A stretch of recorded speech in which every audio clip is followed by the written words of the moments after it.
মেজাজ একরকম, মদিনায় নাজিল হওয়া সূরাগুলোর মেজাজ আরেক রকম। মদিনায় আল্লাহ পাক এক মেজাজে আয়াতগুলো নাজিল করেছেন, সূরাগুলো নাজিল করেছেন।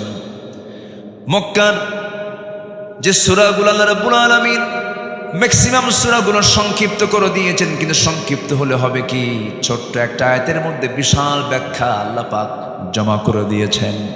এই সূরার মধ্যে ইবাদত শব্দটা এসেছে, দিন শব্দটা এসেছে। ইবাদত শব্দটা এবং দিন শব্দটা খুব একটা মৌলিক শব্দ। আল্লাহ রাব্বুল আলামিন এই দুনিয়াতে আমার পরিচয় তিনি দিয়েছেন, আমি একজন আল্লাহর গোলাম, আমি দাস, আমি হলাম গোলাম, আমার আল্লাহ হলেন রব। আমি হলাম আল্লাহর দাস, আমার রব হচ্ছেন আমার প্রভু, আমার মালিক। সেই মালিক রাসূলকে জানায়া দিচ্ছেন, কি জানায়া দিচ্ছেন? কুল ইয়া আইয়ুহাল কাফিরুন, হে রাসূল আপনি বলে দেন কাফের সম্প্রদায় শোনো। তাহলে রাসূল এই কথা বলছেন কাদেরকে? বলেন তো, বলেন কাদেরকে বলেন? কাফেরদেরকে। কি বলছেন? লা আ'বুদু মা তা'বুদুন ওয়ালা আনতুম আবিদুনা মা আ'বুদ। আমি যারা গোলামি করি তোমরা তারা গোলামি করো না, আবার তোমরা যারা গোলামি করো আমি তারা গোলামি করি না। অতএব তোমাদের কাছে সুস্পষ্ট মেসেজ হলো, তোমার দিন তোমার কাছে, আমার দিন আমার কাছে, তোমার বিধান তোমার কাছে, আমার বিধান আমার কাছে। সুস্পষ্ট মেসেজ যখন চলে গেছে মক্কার কুরাইশ নেতাদের কাছে, আবু জেহেলের প্রস্তাবনা প্রত্যাখ্যান হয়ে গেল। আবু জেহেল বলেছিল, মুহাম্মদ ঘুম থেকে উঠি তুমি আমাকে দেখো, আবার আমিও ঘুম থেকে উঠি তোমাকে দেখি, একই বংশের মানুষ, আত্মীয় স্বজন আমরা, ঘরের সঙ্গে ঘর লাগানো। অযথা গণ্ডগোল করার দরকার নাই, কোনো ঝামেলা করার দরকার নাই। তোমাকে আমরা ভালোবাসি, পছন্দ করি, তোমাকে আমরা সৎ মনে করি, আমানতদার মনে করি, আল আমিন বলি, আর সাদেক বলি। অতএব খামাখা নতুন ধর্মের পেঁচ লাগায় কি দরকার? তুমি যেহেতু চাচ্ছ নতুন ধর্ম, ঠিক আছে ভালো কথা, তোমারটাও থাকুক আমারটাও থাকুক। তোমারটা থাকবে 6 মাস, আমাদেরটা থাকবে 6 মাস। লাত মানত ওজ্জাগুলো যা এই যে কাবা শরীফের ভিতরে আমরা সাজায় রেখেছি, এটাতে তুমি বৈধতা দিয়ে দাও, আমরা তোমার রবের বৈধতা দিয়ে দেব। দেখেন প্রস্তাবের সাইজ দেখছেন? এই প্রস্তাব যখন দিয়ে ফেলেছে, সঙ্গে সঙ্গে আল্লাহ রাব্বুল আলামিন রাসূলকে জানায় দিচ্ছেন, হে রাসূল আপনি বলে দেন কাফেরদেরকে লক্ষ্য করে, তোমরা যারা গোলামি করো আমি তারা গোলামি করি না। তোমার দিনটা নিয়ে তুমি থাকো, আমার দিন নিয়ে আমি থাকি। অন্য ধর্মের কোন মন্দিরে আপনি পাহারা দিবেন, সমস্যা নাই। করব কার? আসতে বলবেন, ইবাদত করব কার? গোলামি কার হবে? আল্লাহর গোলামি হবে। এক জায়গায় না সব জায়গায়? এক জায়গায় না সব জায়গায়? ইবাদত মানে হচ্ছে বান্দার ইচ্ছায় কোনো কাজ হবে না, বান্দা কাজ করবে কার ইচ্ছায়, কার আইনে, কার সিদ্ধান্তে? আল্লাহর সিদ্ধান্তে বান্দা কাজ করবে। এবং ইসলামকে মর্জি মতো খাটো করা, লম্বা করার সুযোগও আল্লাহ পাক বান্দাকে দেন নাই। ইসলামটা কারো না, ইসলামটা কার? আল্লাহ। এটাকে মর্জি মতো ইফরাত তাফরিদ করার সুযোগও নাই। আমি আপনি আমার মতো করে ইসলাম আমি মানতে পারবো না। আমি এমন করে বলতে পারবো না যে আমরা শরিয়া আইনে বিশ্বাসী নই, আমরা শরিয়াকে মানি না, শরিয়াকে ফলো করি না। এই জাতীয় কথা বলা মানে তার ঈমান ছিনতাই হয়ে যাওয়া, ঠিক কিনা? ঈমান ছিনতাই হয়ে যাওয়া, এটা করা যাবে না। আমাকে মুমিনদের কাতারে আসতে হবে, আমাকে মুসলিমের কাতারে আসতে হবে, সারেন্ডার করতে হবে। কার কাছে? আসতে বলবেন না, কার কাছে? আল্লাহর কাছে। তাহলে এখানে এই 6টা আয়াতের মধ্যে বারবার আব্দুল শব্দটা আসছে, বারবার। আবাদা ইয়াবুদু, আবিদুন, আইন বা দাল মূল মাদ্দা, এই শব্দটা বারবার আসছে। দেখেন আবুদু, তাবুদু, আবিদুন, এই শব্দগুলো বারবার ঘুরে ঘুরে আসছে, অর্থাৎ ইবাদত। আমার দায়িত্ব হচ্ছে আল্লাহর দাসত্বকে মেনে নেওয়া, সম্পূর্ণভাবে মেনে নেওয়া। আর আমার আল্লাহর দায়িত্ব হচ্ছে বান্দার দাসত্বকে কবুল করে নিয়ে জান্নাত বুঝে দেওয়া। যেরকম সুবহানাল্লাহ। আমার আল্লাহর দায়িত্ব হচ্ছে বান্দার দাসত্বকে কবুল করে নিয়ে দাসত্বের মতো দাসত্ব করে ইবাদত করলে পরে আল্লাহর দায়িত্ব হচ্ছে সেই বান্দাকে জান্নাত কি বুঝে দেওয়া। আল্লাহ রাব্বুল আলামিন বলেন, ইয়া আইয়াতুহান নাফসুল মুতমাইন্নাতু ইরজিই ইলা রাব্বিকি রাদিয়াতাম মারদিয়াহ ফাদখুলি ফি ইবাদি ওয়াদখুলি জান্নাতি। জোরে বলুন আল্লাহু আকবার।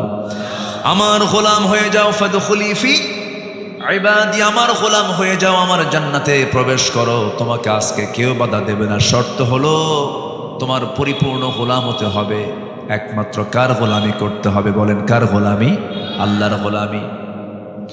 আমার ভাইয়েরা, আর সর্বশেষ আয়াত আল্লাহ রাব্বুল আলামিন ক্লিয়ার করে দিলেন, দিনের ক্ষেত্রে কোনো ভাগ বসান যাবে না। ওর দিন কিছু মানবো, আমার দিন কিছু মানবো, তা হবে না। একটা মুসলমান ডাবল স্ট্যান্ডার্ড কখনো হতে পারে না। রাব্বুল আলামিন এই মেসেজ দিয়েছেন, তোমার দিন তোমার কাছে, আমার দিন আমার কাছে। সদাই দিন মানে হলো বিচার দিবস, দিন মানে হলো জীবন বিধান। দিনের অনেকগুলো অর্থ, অনেকগুলো শব্দের অনেকগুলো অর্থ বিভিন্ন জায়গায় বিভিন্ন শব্দ এসেছে। যেমন এখানে এসেছে লাকুম দীনুকুম ওয়ালিয়া দিন, আবার দিন শব্দটা আরেক জায়গায় আসছে। এই সবাই বলুন আর রহমানির রহিম মালিকি ইয়াউমিদ্দিন ইয়্যাকা না'বুদু ওয়া ইয়্যাকা নাস্তাঈন। জোরে বলুন আল্লাহু আকবার। আমার বন্ধুগণ, এখানে দিন মানে হলো জীবন বিধান, দিন মানে হলো একমাত্র দিন ইসলাম। ইসলাম ছাড়া অন্য কোনো কিছু দিনকে গ্রহণ করা যাবে না। আমি মুসলিম, আমাকে দিন লালন করতে হবে। সেই দিনটা থাকতে হবে এক জায়গায় না সব জায়গায়। আমার দেশে কি সব জায়গায় আছে নাকি? সব জায়গায় আছে, নামের সাথে আছে। শহীদুল ইসলাম, মফিদুল ইসলাম, মিজানুল ইসলাম, আরিফুল ইসলাম, ইসলামের শেষ নাই। কিন্তু নিজের নামের সাথে ইসলাম আছে। মুজাহিদুল ইসলাম কমিউনিস্ট পার্টির নেতা আছে কিনা? আছে কিনা? আছে কিনা বলেন? নাম হলো মুজাহিদুল ইসলাম, ওইদিকে কমিউনিস্ট পার্টির তিনি নেতা। কিন্তু না, আমি মুসলমান, আমার সঙ্গে ইসলাম থাকতে হবে। ব্রাহ্মণের ছেলে ব্রাহ্মণ হতে পারে, খ্রিস্টানের ছেলে খ্রিস্টান হতে পারে, বৌদ্ধের ছেলে বৌদ্ধ হতে পারে, কিন্তু মুসলমানের সন্তান মুসলমান হতে পারে না যদি তার মধ্যে ইসলাম না থাকে। ইসলাম থাকতে হবে 16 আনা। এই জন্য সেই দাসত্ব, সেই ইবাদত যদি আমি করতেও যাই, ইবাদত কবুলের কিছু শর্ত আছে। সেই শর্তটা হলো, ইবাদত কবুলের জন্য শর্ত হলো 10টা শর্ত। বলেন কয়টা শর্ত? 10টা শর্ত। শর্ট করে বলছি আমি, একটু মনোযোগ দিয়ে সবাই শুনবেন। সেই দাসত্ব যদি কবুল করে নিতে হয়, আমি আমার রবের যদি সন্তুষ্ট হাসিল করতে চাই, আমি তার বান্দা, সেই বান্দা হয়ে যদি আমার আল্লাহর সন্তুষ্টি হাসিল করতে চাই, শর্তগুলো পূরণ হলে পরেই দোয়াগুলো কবুল হবে, দাসত্ব কবুল হবে, ইবাদত কবুল হয়ে যাবে। 1 নাম্বার শর্ত হলো, যত মুনাফিকি আছে সমস্ত মুনাফিকি জীবন থেকে ধুয়ে মুছে সাফ করতে হবে। মুনাফিক তো আমার দেশে নাই। আমার দেশে মুনাফিক আছে? মুনাফিক আছে আমার দেশে? আচ্ছা, মুনাফিক আছে কিনা একটু সবাইকে বলে ফেলি, বলুন তো। আমার নবীজি বলেছেন, আয়াতুল মুনাফিক 3। মুনাফিকের আলামত হলো 3টা। যখন সে কথা বলে মিথ্যা বলে, এরপরে যখন সে ওয়াদা করে, ওয়াইদা ওয়াদা আখলাফ, যখন সে ওয়াদা করে ওয়াদা ভঙ্গ করে, ওয়াইদা তুমিনা খান, আমানতের খেয়ানত করে। যখন সে কারোর সঙ্গে তর্ক বিতর্কে লিপ্ত হয়, তখন সে বাজে কথা, মুখ খারাপ করে ফাহিশা ভাষায় কথা বলে। আমার বন্ধুগণ, মিথ্যা কথা বলার মতো মানুষ তো বাংলাদেশে খুঁজে পাওয়া যাবে না। আছে? মিথ্যা কথা বলার লোক আছে? তাহলে এখন বলুন তো, আমার দেশে মুনাফিক আছে না নাই? আরেকটা জরিপের কথা বলবো, কান লাগাবেন, মনোযোগ দিয়ে শুনবেন। আচ্ছা বলুন তো, কোন ওয়াক্তে বাড়িতে মানুষ বেশি থাকে? কোন ওয়াক্তে? বলেন, নামাজের কোন ওয়াক্তে বাড়িতে মানুষ বেশি থাকে? বলেন কোন সময়? আমার রাসূল বলেছেন, মুনাফিক চেনার চিহ্ন হলো ফজর যাবে না, ফজরের কোনো খবর থাকবে না। মুনাফিক যোহর পড়তে পারে, মুনাফিক আসর পড়তে পারে, মুনাফিক মাগরিব পড়তে পারে, মুনাফিক বড় জোরে এশা পড়তে পারে, কিন্তু মুনাফিক কখনো ফজর নামাজ পড়তে পারে না। বলুন তো আমার দেশের সবচেয়ে কম মুসল্লি কোন ওয়াক্তে, আর সবচেয়ে বেশি অবস্থান করে মানুষ বাড়িতে কোন ওয়াক্তে? আমার দেশে মানুষ বেশি না মুনাফিক বেশি? ধরা খাইছে কি? ধরা খাইছি আমরা?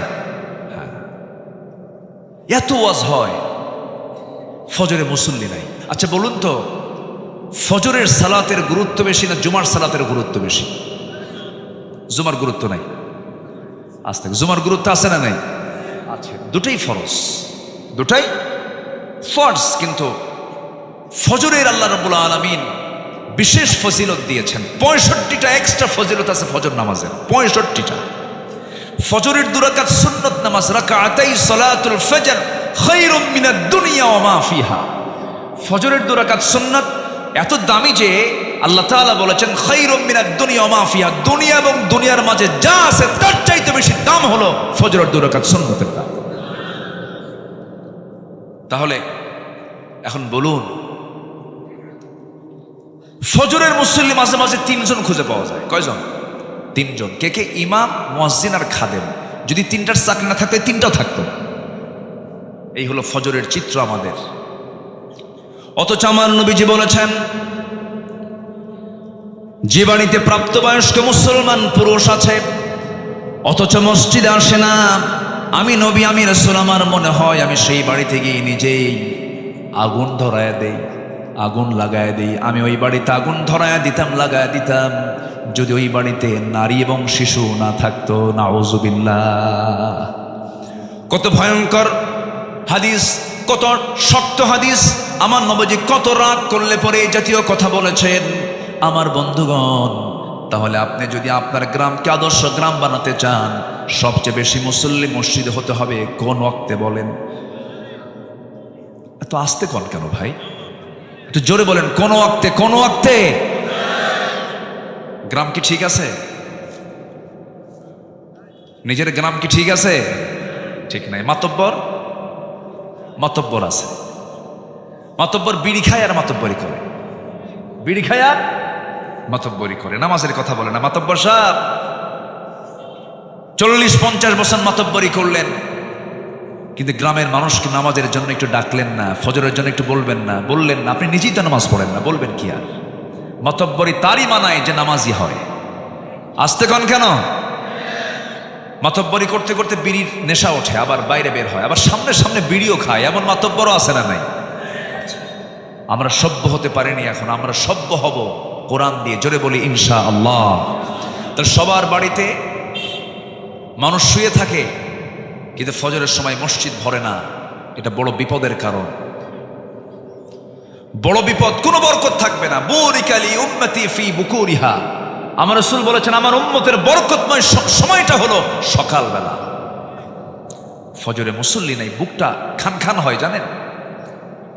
আমি আল্লাহর কসম করে বলে যাচ্ছি, এই গ্রাম, যে গ্রামে মাহফিল হচ্ছে বৈলসিংহ, এই গ্রামের মসজিদ যেদিন গ্রামের সকল মানুষের আন্তরিকতায়, সকলের ঐক্যবদ্ধ প্রচেষ্টায় যেদিন দেখবেন ফজরের মুসল্লি জুমার চাইতে বেশি হয়েছে, আল্লাহর কসম করে বলে যাচ্ছি, এই গ্রামে কোনো মাদক, জেনা, ব্যভিচার, বেপরদার কোনো পরিবেশ থাকবে না, থাকবে না, থাকবে না, থাকবে না। গ্রামকে পরিবর্তন করে দেবে কি অন্য গ্রামের লোক এসে?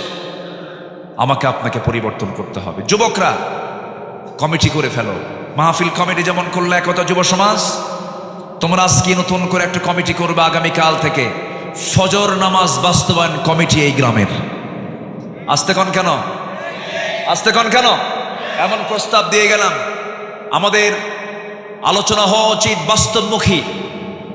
সমাজের যে রোগগুলো আছে সেই রোগগুলো ধরে ধরে প্রত্যেকটা গ্রামে যদি ফজর নামাজ বাস্তবায়ন কমিটি হয়, গ্রামের কোন ছেলের পকেটে থাকবে না, সব আল্লাহওয়ালা হয়ে যাবে, ভালো হয়ে যাবে। আল্লাহ রেজাল্ট দিচ্ছেন, ইন্নাস সালাতা তানহা আনিল ফাহশাই ওয়াল মুনকার ওয়া লাযিকরুল্লাহি আকবার আল্লাহু ইয়ালামু মা তাসনাউন। আল্লাহু আকবার বলেন।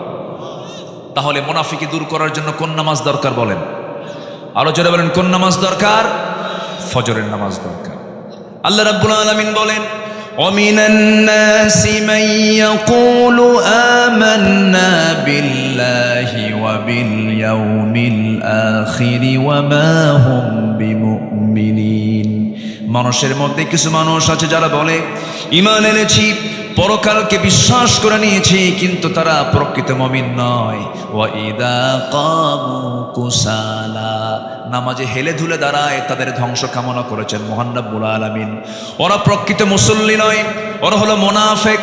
ওরা ফজর পড়ে না, মাঝে মাঝে জোহরে যায় কমিটির পথটাকে ঠিক রাখার জন্য।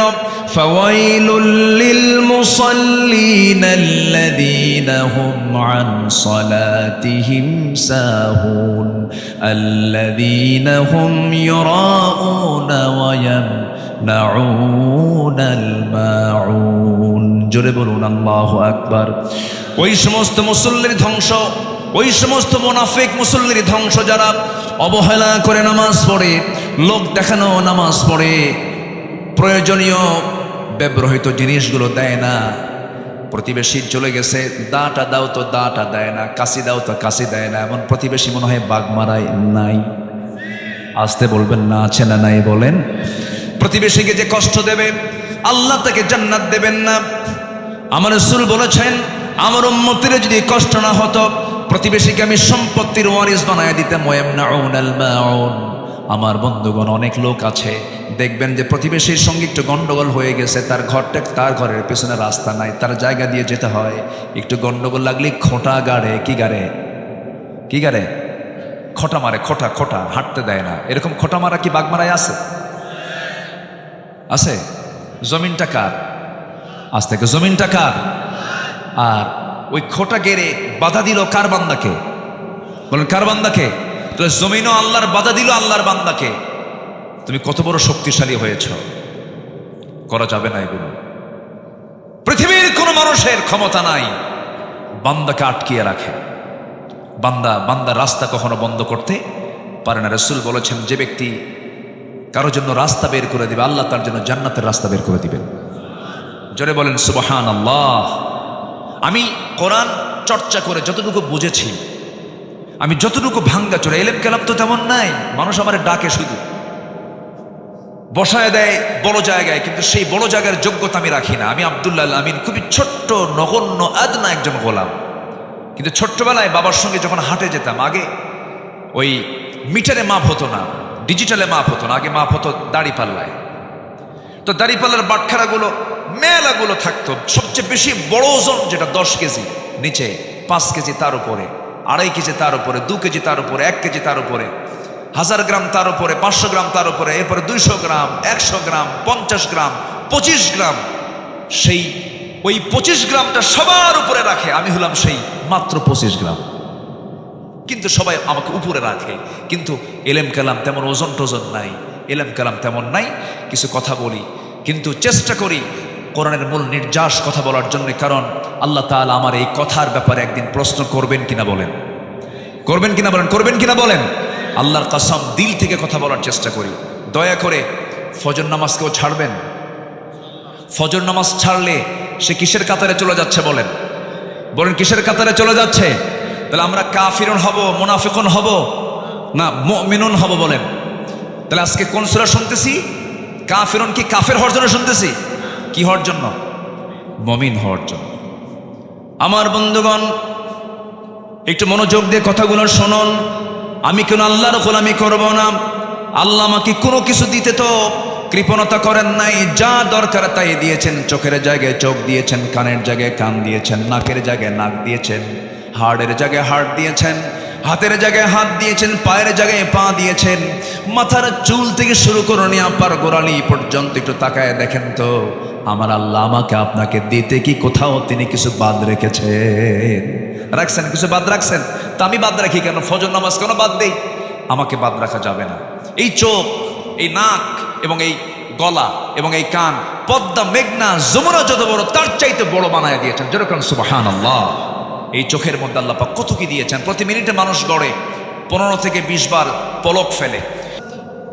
কাছে চলে যাচ্ছে তখন ফটোরিসেপ্টর সেটাকে প্রসেসিং করে আপনার অপটিক নার্ভে পৌঁছে দিচ্ছে, সেখান থেকে ইলেকট্রিক ইম্প্যালেন্সের মাধ্যমে সেটা আমাদের ব্রেইনের অক্সিপিটাল ল্যাবে চলে যাচ্ছে, ফলে আমরা দেখতে পাচ্ছি। এই অপটিক নার্ভের কথা শুনলাম আমরা, শুধুমাত্র এখানেই 60 থেকে 70 লক্ষ তারের মতো ফাইবার চোখের পিছনে আল্লাহ পাক রেখে দিয়েছেন। যেরকম সুবহানাল্লাহ, কে দিয়েছেন?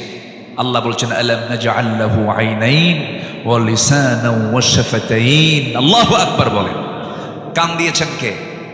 কানের মধ্যে ময়লা থাকে না? এই ময়লাকে কি বলে? খোল।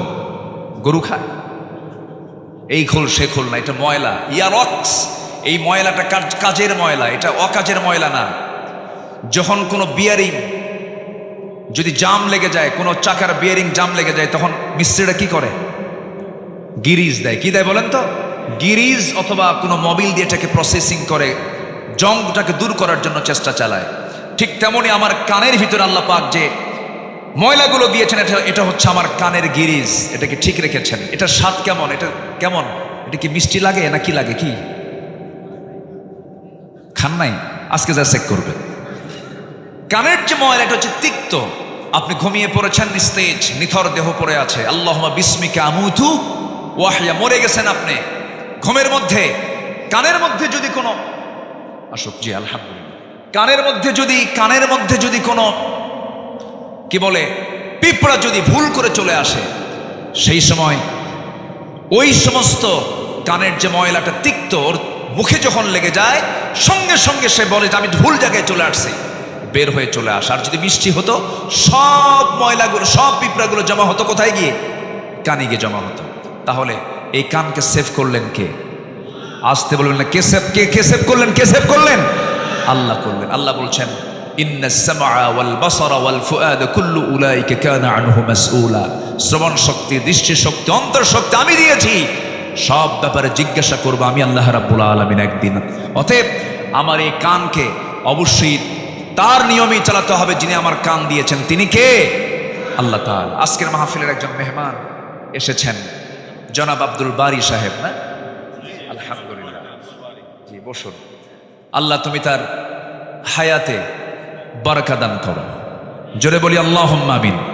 আরো জোরে আল্লাহুম্মা আমিন। আমার দিকে তাকান সম্মানিত ভাইয়েরা। তাহলে আমার দায়িত্ব হচ্ছে জীবনের সকল জায়গায় কার ইবাদত করা বলেন তো? আসতে বলেন, কার ইবাদত করা? আর সেই ইবাদত কবুলের জন্য 10টা শর্তের 1 নম্বর শর্ত হলো আমরা মুনাফিকি বাদ দেব। জোরে বলি ইনশাআল্লাহ। নাম্বার 2 হলো সকল ইবাদত কবুল হয়ে যাবে, নামাজে অলসতা ত্যাগ করতে হবে, অলসতা বর্জন করতে হবে। আল্লাহ রাব্বুল আলামিন বলছেন, বান্দারে আমার জান্নাত পেতে হলে অলসতা পরিহার করে তোমাকে কেমন নামাজ পড়তে হবে? ওয়াল্লাযীনা হুম আলা সালাওয়াতিহিম ইউহাফিযুন উলাইকা হুমুল ওয়ারিসুন আল্লাযীনা ইয়ারিসুনাল ফিরদাউসা হুম ফিহা খালিদুন। জোরে বলুন আল্লাহু আকবার। যারা নামাজের ব্যাপারে যত্নশীল হবে, নামাজের ব্যাপারে যারা অত্যন্ত যত্ন করে যারা নামাজটা পড়বে, ফজর আজান যখন হয় তার একটু আগ দিয়ে, যে সময় ফজর ওয়াক্ত হয় না, এই টাইমটা খুব গুরুত্বপূর্ণ টাইম। আল্লাহ পাক এই সময় ফিস সামাইদ দুনিয়া, দুনিয়ার আকাশে চলে আসেন। আলা মিন মুস্তাগফিরিন ফাগফির লাহ, কোন ক্ষমা প্রার্থী আছে আমার কাছে ক্ষমা চাবে, মাফ করে দেব। ওই সময়, ঠিক ওই সময় এটা আবার শয়তানও চলে আসে বান্দার শিয়রে, এসে বলে আলাইকা লাইলুন তাওয়িল, আলাইকা লাইলুন তাওয়িল, তোমার জন্য রাত বড় লম্বা, ঘুমাও ঘুমাও। ওই মাথার চুলের মধ্যে সে তার নখ ঢুকায় দেয়, তার আঙ্গুল ঢুকায় দেয়, বলে ঘুমাও ঘুমাও। ওই সময় শয়তান 3টা গিট মেরে যায়। ওই 3টা গিট যদি কেউ ছোটাতে চাও, রাসূল বললেন 3টা আমল করবে। সেই সময় তোমার আমল হলো মুনাফিকের কাতার থেকে তোমার নামটা যদি মিশে নিতে চাও, ওই সময় তোমার 3টা কাজ, 3টা গিট ছোটাবে। 3টা কাজের মধ্য দিয়ে, 3টা আমলের মধ্য দিয়ে নাম্বার 1 হলো নিজের পিঠটা বিছানার সঙ্গে থেকে তুমি উঠায় নিবা, পৃথক করে ফেলবে, 1 নাম্বার গিট চলে যাবে। নাম্বার 2, নামাজের নিয়তে ওযু বানাবা, তোমার 2 নাম্বার গিট ছুটে চলে যাবে। এরপরে নামাজের নিয়তে তুমি ওযু বানায়া মসজিদের দিকে রওনা দেবে। কদমে কদমে নেকি লেখা শুরু হয়ে যাবে, নামাজে দাঁড়াবে, নামাজটা আদায় হয়ে যাবে। 24 ঘন্টা শয়তান তোমার কাছে আসার সাহস পাবে না। জোরে কোন সুবহানাল্লাহ। আমার বন্ধুগণ, নামাজটার ব্যাপারে আমরা যত্নশীল হব। জোরে বলি ইনশাআল্লাহ, আরো জোরে বলি ইনশাআল্লাহ। নামাজের মধ্যে মজা পেতে হবে। দুজন সাহাবী আব্বাদ এবং আম্মার, নবীজি দুজনকে সীমানার প্রহরায় নিয়োগ দিয়েছেন। রাত 2টার দিকে, শেষ রাত্রির দিকে ঘুমিয়ে পড়েছেন। আম্মার ঘুমিয়ে পড়েছেন। আব্বাদ বলছেন, ভাই খামাখা দাঁড়ায় থেকে লাভ কি? উনি ঘুমিয়ে পড়েছেন, আমি নামাজে দাঁড়ায় যাই। নামাজে দাঁড়ায় গেলেন। তাহাজ্জুদ পড়ছিলেন, শত্রু তাকে টার্গেট করেছে, দূর থেকে তীর মেরেছে। নামাজরত অবস্থায় তার ডান পায়ে লেগেছে, নামাজ ছাড়েন না। ওই অবস্থায় তিনি রুকু করলেন, সেজদা দিলেন। দ্বিতীয় রাকাতে আবার দাঁড়ান, আরেকটা তীর মেরে দিয়েছে, বাম পায়ে লেগেছে। 2 পা রক্তাক্ত হলো। রক্তের ফিঙ্কেটে গিয়ে ঘুমন্ত সাহাবী আম্মারের গায়ে লাগার সঙ্গে সঙ্গে ঘুম থেকে জাগা পেয়ে বলছেন, আব্বা কি করো? সত্য তোমাকে টার্গেট করে ফেলেছে। কোনো কথা বলছেন না। রুকু করলেন, সেজদা দিয়া সালাম ফিরে বলছেন, ভাই আমি তো অনেক আগেই টের পেয়েছি, কিন্তু আমি আমার সালাতের ভিতরে এত স্বাদ পাচ্ছিলাম, এত মজা পাচ্ছিলাম, আমার কাছে মনে হচ্ছিল 2টা তীর আমার পায়ে লেগেছে, আরেকটা তীর যদি আমার বক্ষ ভেদ করে যদি আমার জীবনটাও চলে যেত, আমি আমার প্রাণের নামাজ, আমি আমার মহব্বতের নামাজ, আমি আমার আল্লাহর সঙ্গে কথা বলা বাদ দিতাম না। জোরে কোন সুবহানাল্লাহ। নামাজের মধ্যে মজা পাওয়ার দরকার আছে না নাই? ইবাদত কবুলের জন্য 10টা শর্ত। মুনাফিকি বাদ দেব, নামাজ অলসতা বাদ দিয়ে দেব। নাম্বার 3 হলো আল্লাহ রাসূলের সঙ্গে চরম অবদ্ধতা, সীমালঙ্ঘন যদি কেউ করে তার কোনো ইবাদত কবুল হবে না। ওয়া মাইয়াসিল্লাহা ওয়া রাসূলাহু ওয়া ইয়াতাআদ্দা হুদুদাহু ইউদখিলহু নারান খালিদান ফিহা ওয়া লাহু আযাবুম মুহিন। জোরে বলুন আল্লাহু আকবার। আল্লাহ এবং রাসূলের নাফরমানি করবে যারা, সীমালঙ্ঘন করবে যারা, আল্লাহ তাকে আগুনে প্রবেশ করাবেন, সে স্থায়ী হবে, তার জন্যই রয়েছে অপমানজনক আযাব। সূরা নিসা আয়াত নাম্বার 14। এই জন্য অবাধ্যতা হওয়া যাবে না, অবাধ্য হব না। আমরা সবাই একমাত্র বাধ্য হব যার, তিনি আমার কে। আসতে বলবেন না, তিনি আমার কে বলেন? আল্লাহ। কি বাধ্যগত সাহাবী ছিলেন, ইমানটাকে লালন করেছেন। কি পরিমাণ ইমানের গভীরতা থাকলে পরে, কি পরিমাণ ইমানের অবিচলতা থাকলে পরে দুনিয়ার সব কিছু উজাড় করে দিয়েছেন, সব কিছু ছেড়ে দিয়া তার ইমানটাকে লালন করেছেন, নবীর আনুগত্য করেছেন, আল্লাহর আনুগত্য করেছেন। এই মুহূর্তে একজন সাহাবীর কথা মনে হয়ে গেল। মক্কা এবং মদিনার ঠিক মাঝখান বরাবর তার বাড়ি। এই মক্কা মদিনার ঠিক মাঝখান বরাবর বাড়ি। ইয়াং টকবকে যুবক, বাপ জন্মের পূর্বেই মারা গেছে। জন্মের পরপরই চাচার কাছে মানুষ হয়েছেন সেই সাহাবী। নবীর দাওয়াত তার কানে গেল, কালেমা পড়লেন। চাচার কানে সংবাদ গেছে ভাতিজা কালেমা পড়েছে। সঙ্গে সঙ্গে চাচা ডাক দিয়ে বলে, তলব করে বলে, ভাতিজা শুনলাম তুমি নাকি দিন গ্রহণ করেছো। সঙ্গে সঙ্গে তিনি বলছেন, দিন তো একটাই, সেটা হলো কার দিন? কার দিন বলেন? আল্লাহর দিন। চাচা আমিও কালেমা পড়েছি, আপনিও কালেমা পড়েন। সঙ্গে সঙ্গে চাচা বলছে, তুমি কি জানো এটার ফলাফল কি হতে পারে? কি হবে চাচা বলেন? সব সম্পত্তি জোর করে তোর কাছ থেকে নিয়ে নেব, তোকে এত ভালোবাসলাম, তুই এত বড় ক্ষতি করে ফেললি, আমার ধর্ম, আমার বাপ দাদা সব শেষ করে ফেললে, তোকে শেষ করে ফেলবো আমি। সঙ্গে সঙ্গে বলছেন, ও চাচা সম্পত্তির আপনি হুমকি দিচ্ছেন, আমাকে জোর করে নিতে হবে না আমার কাছ থেকে, আমি বিনা শর্তে সমস্ত সম্পত্তি দিয়ে দিলাম, তবু আমি ঈমান হারা হব না, নবীর অবাধ্য হব না, আল্লাহর অবাধ্য হব না। ওয়া ইয়াসিল্লাহু ওয়া রাসূলাহু ওয়া ইয়াতাআদ্দা হুদুদাহু, ওয়া ইয়াসিল্লাহু ওয়া রাসূলাহু ওয়া ইয়াতাআদ্দা হুদুদাহু, সেই পক্ষে আমি যাব না, সেই সীমালঙ্ঘন আমি করব না। সঙ্গে সঙ্গে চাচা তাকে ধরে ফেলে, কলার ধরে টান মেরে জামা টেনে ছিঁড়ল, জোর করে লুঙ্গিটা পর্যন্ত খুলে নিয়া ঘাড় ধাক্কা দিয়া রক্তাক্ত করে সেই জায়গা থেকে বের করে দেওয়ার পরে বলছে, চলে যা। উলঙ্গ হয়ে বাইরে বের হয়ে দুনিয়াটা অন্ধকার দেখছিলেন। মার দরজায় গিয়ে বলছেন, মা দরজা খোলো। দরজা খোলা হলো। বলছে, মা আমার দিকে তাকাইও না, ঈমান এনেছি, নবীর আনুগত্য করেছি, আমার চাচা আমার পরনের লুঙ্গিটা পর্যন্ত খুলে নিয়েছে। ও মা দেখো তো ঘরের মধ্যে কিছু আছে নাকি। এক খণ্ড কাপড় তাকে দেওয়া হলো। এক খণ্ড কাপড়টা পরে কোনো মতো সতরটা ঢেকে ঢুকে মার কাছ থেকে বলছেন, মা বিদায় দিয়ে দাও, দুনিয়ার সব ছাড়বো কিন্তু আমি আমার আল্লাহ রাসূলকে ছাড়বো না। জোরে বলুন সুবহানাল্লাহ।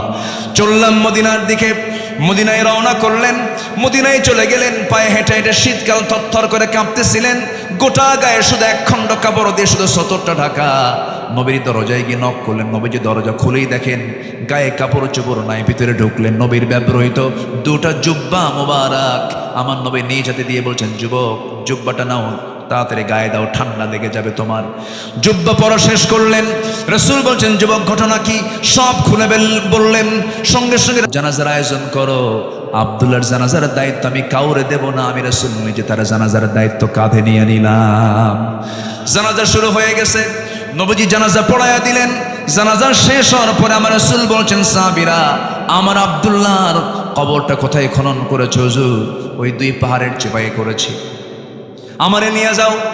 রাসূল চলে গেলেন, কবরের সামনে দাঁড়ালেন। কবরের সামনে দাঁড়ায় বলছেন, সাহাবীরা রে, আমার আব্দুল্লাহর কবরে আমি আজকে কাউকে নামতে দেব না, আমি রাসূল নিজে নামবো। রাসূল নিজে নামলেন, নামার পরে বলছেন, আবু বকর ডানে নামো, ওমর বামে নামো। আমার নবীজি দুহাত আগায় দিলেন, দুহাত আগায় দিয়ে বলছেন, ও আমার সাহাবীরা, আমার কলিজার টুকরা আব্দুল্লাহকে আমার হাতে তুলে দাও। আমার নবীজি আব্দুল্লাহর লাশটা তিনি হাতে নিলেন, বলছেন, আবু বকর ধরো, ওমর ধরো। তিনজন মিলে কবরে শোয়া দিয়া নবীজি বুকের উপরে হাত রেখে বলছেন, আরশের মালিক আল্লাহ, এই মুহূর্ত পর্যন্ত আমি আব্দুল্লাহর উপরে সন্তুষ্ট আছি, রাজি আছি। তুমি আমার আব্দুল্লাহ কলিজার টুকরা আব্দুল্লাহ রে মাফ করে দাও। পাশে দাঁড়িয়ে থাকে একজন সাহাবী, সাদ ইবনে আবি ওয়াক্কাস রাদিয়াল্লাহু তাআলা আনহু, যে সাহাবী এত বড় আল্লাহওয়ালা ছিলেন, সমুদ্র ঝাঁপ দিয়েছেন ঘোড়া সহ, ঘোড়ার একটা পায়ের খুর পর্যন্ত ভেজে নাই। এত বড় আল্লাহওয়ালা একজন সাদ বিন আবি ওয়াক্কাস চিৎকার মেরে বলছেন, ও আকাশের মালিক আল্লাহ, আজকে আমি জীবিত সাদ যদি এই জায়গায় না দাঁড়ায় থেকে যদি ওই কবরের বাসিন্দা হতে পারতাম, জীবনটা বড় প্রসন্ন হতো, ভাগ্য আমার বড় খুলতো। কারণ যে কবরবাসীকে বিদায় জানানোর জন্য যে কবরের মধ্যে পৃথিবীর সেরা সেরা তিনজন তাকে দাফন করার জন্য নেমে যায়। আমার বন্ধুগণ, এত সম্মান, এত ইজ্জত, এত মর্যাদা বাড়ার যে মূল কারণ সেটা হলো নিঃশর্তভাবে ওই সমস্ত ব্যক্তিগুলো আনুগত্য করেছেন কার? দাসত্ব করেছেন কার? এবং একমাত্র আনুগত্য করেছেন মুহাম্মদ সাল্লাল্লাহু আলাইহি ওয়াসাল্লামের। নাম্বার 4 হলো ইবাদত কবুল হবে আল্লাহর সঙ্গে শিরক যদি না করি। নাম্বার 5, সামনে পেছনে যারা পরনিন্দা করবে তাদের কোনো ইবাদত কবুল হবে না। ওয়াইলুল লিকুল্লি হুমাযাতিল লুমাযাহ আল্লাযী জামা'a মালান ওয়া আদ্দাদাহ। নাম্বার 6 হলো আল্লাহকে ভুলে থাকা, মন্দ কাজের আদেশ করা। আল মুনাফিকুনা ওয়াল মুনাফিকাতু বা'দুহুম মিন বা'দ ইয়া'মুরুনা বিল মুনকারি ওয়া ইয়ানহাউনা আনিল মা'রুফ ওয়া ইয়াকবিদুনা আইদিয়াহুম নাসুল্লাহা ফানাসিয়াহুম ইন্নাল মুনাফিকিনা হুমুল ফাসিকুন। জোরে বলুন আল্লাহু আকবার।